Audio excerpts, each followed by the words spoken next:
is good, YouTube? Quinn Wade Basketball Analysis coming to y'all with a quick video. I wanted to let you guys know I got some new merchandise available, not just t-shirt anymore. I got different type of t-shirt, different type of shirts and logos that you can purchase on my spread shirt, and also hoodies now. We have expanded and added more to the channel and more merchandise for the brand. Thanks for supporting. It will be in the description and the links will be in the comment section below. Thanks for helping me and supporting the movement. Quinn Wade Basketball Analysis. I'm going to check out the video. What's good, YouTube? Quinn Wade Basketball Analysis coming to y'all with a quick video. We're going to talk about the Denver Nuggets. This is a team that was borderline on the playoffs the last couple years, and they just got sick and tired, and they just came together, had some good coaching, and really just fixed a lot of their problems, their inconsistencies, and their defense was a lot more improved throughout the season, especially in the beginning. Their offense fell off a little bit, but that was mainly because of injuries throughout the season. One problem that this team had was the injuries, losing Gary Harris and a lot of main pieces to this team, but they still was able to fight. They still was able to become the number 2 seed in the Western Conference, even though they did struggle a lot offensively, and they never could defend. They had a lot of inconsistencies on both ends of the court. This team is still special. They still is a team I think going to be a playoff team, if I had to be honest. So I can go ahead and get that out of the way. I think that adding Grant, like I said before, was a great sneaky pickup because he does add defense. He adds length. He gives them a little bit more versatility that they didn't really have before, and he brings a lot of energy. He likes to hustle. He likes to get the rebounds. He likes to get out in transition. He likes to do little small and little things, the dirty work, the glue guy. And I think that they missed that with a guy with size. They didn't really have that wing like Grant, in my personal opinion, last year of being available. A guy that can play some 3, some 4, and even some small ball 5. And he's a solid rim protector, but he also has improved his 3-point shot to be respectable. So you don't see that many Grants because he is so tall and so lanky. But the fact that they didn't really give up too much to get him, it was kind of like a ripoff. You got a team that really didn't make any major offseason moves that really changes this team, and out of nowhere they get a player that they never had before in this journey, and I think it's just going to help them, especially in the playoffs, and it's going to help them throughout the regular season, having more depth and having more people that can come in and play and guard and defend and really score on multiple lineups. So this team is very deep. I like what they have done with this roster. It's tough when you paying Jokic and Murray and Harris a lot of money, and they're not really known as the superstars or all-stars at this point, and you really need to rely on those guys. But they proved last year, and the fact that they got to a Game 7 even in the second round, that this team, as they continue to grow, as they continue to develop, as they continue to challenge and compete against each other, that this is one of the best young cores, one of the best young nucleuses, what I call it, in the NBA. And I think that you need teams like this that you want to see. Can they rise above? Can they get better? Can they continue to grow? Can they continue to challenge each other to get their game to the next level, but also go out there and show it on the court when they playing their job, which is playing in the NBA. So I think Denver last year had a lot of question marks, but I think we all felt like they was gonna make the playoffs, but we didn't expect them to have the season that they ultimately had, being a surprise team, being one of the most consistent teams, especially in the beginning in the NBA, and being able to ride that to the playoffs. So Denver, not really known as a defensive team. They have the weapons to be special offensively, but injury just tore them up last year and really hurt their potential to be even better. But I think this year I really want to watch Denver because I think they're sneaky. This is a team that could be a lot better than we think. This is a good team could be just as good as they was last year, just with a slight improvement. Or this team could be a team that underperforms. The guys don't get better, or they didn't grow enough, or teams are more prepared for them, and they just become an okay team. But I can see all of these things happening, but um, I think that the coach just won't allow it. We've seen what happened to Jokic in Serbia. They was dominant, and they just put him in a lot of pick and rolls and made him really work defensively. And I think that that's one of their weaknesses. Even though they was able to mask it a lot in the NBA with the style of play and what they do offensively and how they protect Jokic, but they still have a lot of flaws. They're very small on the perimeter. They don't have a legitimate rim protector at that center position or power forward position. If you want to count Grant, then you can say you have somewhat of a guy that can be athletic enough to be a great rotation player. But other than that, Denver is very interesting, and I want to look at this roster and this team. They scored 110 points per game. They was eighth in rebounds at 46. They averaged 27.4 assists per game. That was second in the league. So they trust each other. They have the floor spacing. They have the shooters. They have the dynamic. They have the pick and roll. So this team is a tough team to stop when they get healthy and when they're all going. You also got to add in Bol. We don't really know how many minutes he's going to get and how special he's going to be for them. Will he be a guy that's just going to sit the bench, or will he be able to attain a lot of minutes? You got Malik Beasley, a guy that was very impressive. A lot of people got respect for him, and a lot of people were surprised about his impact when he did get the minutes and how well he played. Will Barton just stayed a little banged up the last couple years. They're hoping that he can stay healthy and be a bigger part of their team, especially at that guard and small forward position. Then you also got Torrey Craig, who played a big role on this team, a legitimate 6'7", and he added some different dimensions to this team, and he was a lot more impressive than I thought he would be. Obviously, Herman Gomez. He was a solid player. I don't know if they're going to keep him, but he played out of his mind for them, and he really gave them a lot of versatility, and he really gave Jokic something that he didn't really have on the court, and I think that that's very important. Um, you also look at Paul Millsap. This is probably the biggest X factor on this team outside of Michael Porter Jr., who I want to talk about too. Millsap is a guy that's very interesting because he's older, but he also is a big part of their team because he gives a lot of matchup problems, being able to bulldoze through smaller defenders, shoot over them.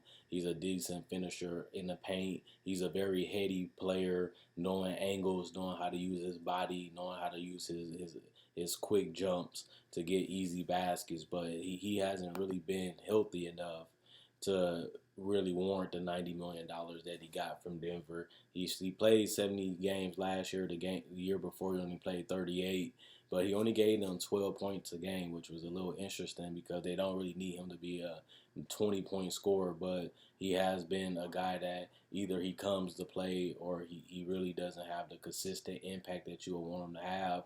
For him to give you 12 and 2 assists and 7 rebounds, it's very valuable, but I really wish he was just a little bit more, you know, consistent in his offensive attack. But for him to shoot 48% from the field and 36% from three, you expect more out of a player that's making $90 million. But other than that, I feel like he had a decent role on the team, and I'm excited to see what he do this year, as it is a contract year. But this is a year that Denver is really going to need him because they're going to have to try to make this next step.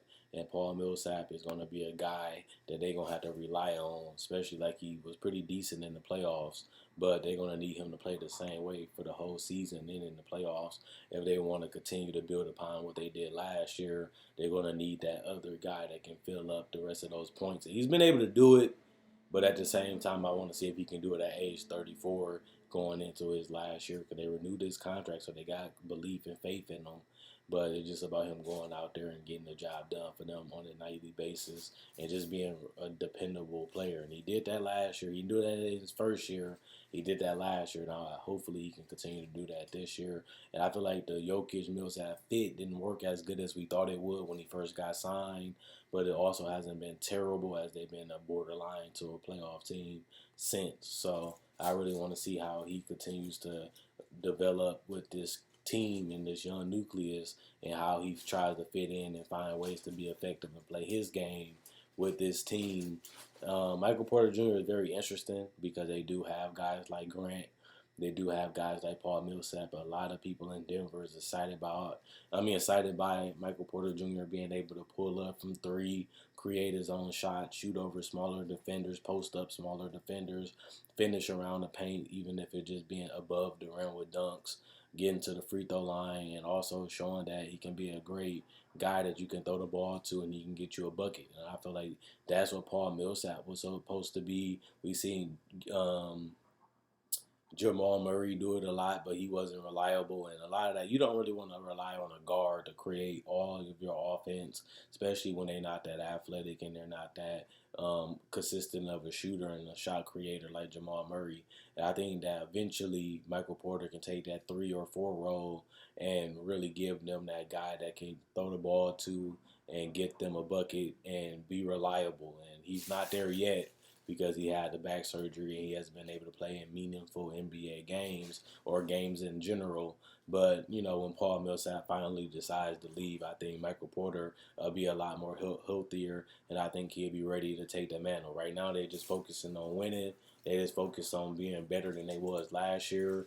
And Michael Porter don't add to that because you got to let them grow. You got to let them develop. You got to let them learn.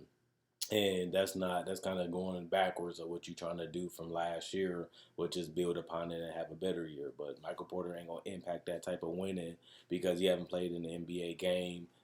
He haven't even played basketball on a real game in a while. So you don't want to rely on him right now, but you do want to bring him along slowly and give him comfortable, let him get comfortable, and let him, see the game for what it is and make the minor adjustments. And then when his time is called, allow him to jump in and do his thing while also teaching him how to play the game and understand the game and how to play team basketball, which he didn't really do in high school that much. But then again, I still see why he can be important to a team like this, especially when you're paying $30 million to Paul Millsap. You're only gonna pay him $3 to $5 million the next couple of years because he is a rookie and he's not gonna really get that many accolades because he isn't gonna play. But I like the Grant pickup. And I like the Millsap pickup for veterans and guys that play on both sides of the court, which Michael Porter doesn't do right now. And I think that just helps them win now. But I think Michael Porter, the way they're going to bring him along and the way he can develop, can help them better in the future. And he can legitimately be a cheaper option than both. But if he does get minutes and he does explode, he's going to be a guy that's going to cost you. But he is very young, and you can't teach height and you can't teach his shot creation skills. But he also got to understand how to win and understand how to value every possession and give a lot more effort defensively, which is the case for most of every young player. So it ain't like I'm dissing them. That's a shot at basically all of the young players in the game because they all got to learn that or they all got to develop that. They all got to go through that transition from going from college and high school to playing in the NBA. So it is a transition. I think he'll be fine. But let me know what you guys think. Is Denver going to be a contender in the West? Can they make it to the Western Conference Finals? Are they going to be better than they was last year? Can they be healthier than they was last year? Do you think that it was crazy to get Grant and keep Paul Millsap when they did have Michael Porter Jr.? Or do you think, like me, they just wanted to keep the veterans that know how to win, that been in playoff situations? They want to give them the minutes so they can continue to build upon what they did last year and try to do it as much as they can and do it better than last year, which is the goal. You never want to come out the same. You want to continue to improve, and I feel like having the chemistry, having a more healthier start can really get Denver off to a start like they had last year.